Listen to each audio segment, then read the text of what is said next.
Muy buenos días. Hoy estamos aquí para abordar el tema del muestreo en la auditoría. Participación del Grupo C, Auditores MJY Limitada, integrado por Julia Andrea Noza Calderón, Juan Gabriel Holguín Cardona y quien les habla María Teresa Orduz Fonseca, docente Liliana de Jesús Monroy Bermúdez. Bueno, empezamos con el muestreo en la auditoría, el cual se basa fundamentalmente con las NIA 530 y que lo complementan las NIA 500, las cuales proporcionan una orientación sobre los medios de los que dispone el auditor para seleccionar los elementos a comprobar, entre los que se incluye el muestreo de la auditoría. Bueno, y teniendo como base este marco normativo, entonces determinamos que hay dos tipos de muestreo, estadístico y no estadístico. En el estadístico, la selección se hace de manera aleatoria y la evaluación de los resultados se basa en las leyes de probabilidad y del riesgo de muestreo. Por el contrario, en el no estadístico, el auditor estima el riesgo de muestreo utilizando su juicio profesional. Bueno, parte esencial de este tema es el riesgo muestral, es decir, cuando la conclusión basada en la muestra no coincida con la conclusión a la que se había llegado en caso de haber examinado pues, todos los elementos de la población. Este riesgo se puede aminorar aumentando el tamaño de la muestra, sin embargo, pues es muy costoso auditar grandes muestras o con población completa. Bueno, la decisión sobre la utilización de un tipo de muestreo estadístico o no estadístico es a juicio profesional de cada auditor, pero para que sea eficaz, el auditor debe tomar en cuenta algunos objetivos, por ejemplo, las características de la población de las que se extraerá la muestra, las condiciones posibles de desviación o incorrecciones en los resultados.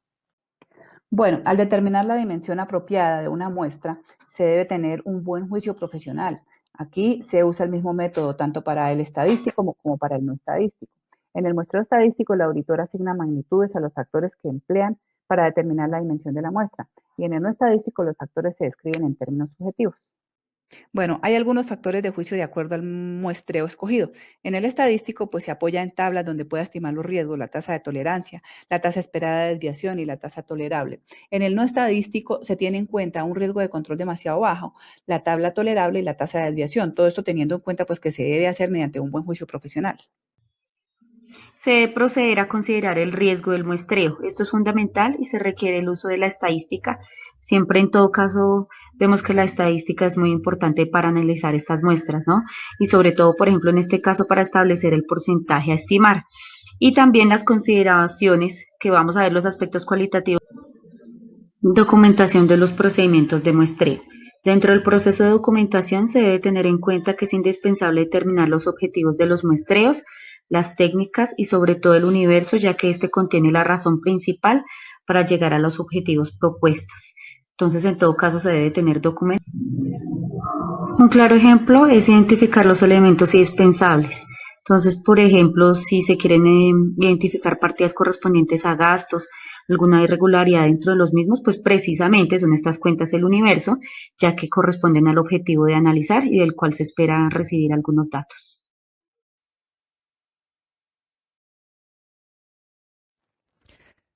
Dentro de los requisitos para adelantar una auditoría, se hace necesario documentar cada uno de los procedimientos efectuados.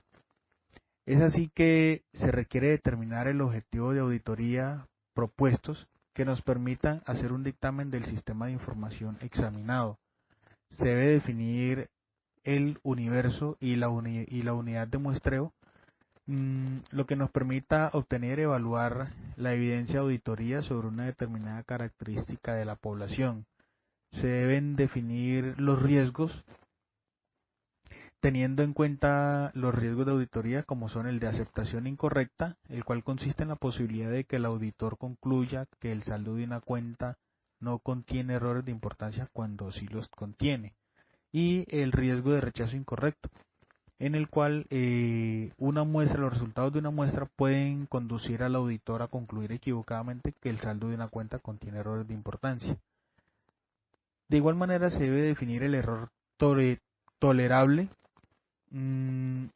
siendo esta el máximo error monetario que puede existir en el saldo de una cuenta, y los errores esperados tomando en consideración el conocimiento que se tiene de auditorías realizadas con anterioridad. Se debe establecer cuál es el método de selección de la muestra teniendo en cuenta el método de muestreo estadístico y el método de muestreo no estadístico. El estadístico pues implica el uso de técnicas con las cuales se pueden extraer conclusiones construidas matemáticamente con respecto a la población.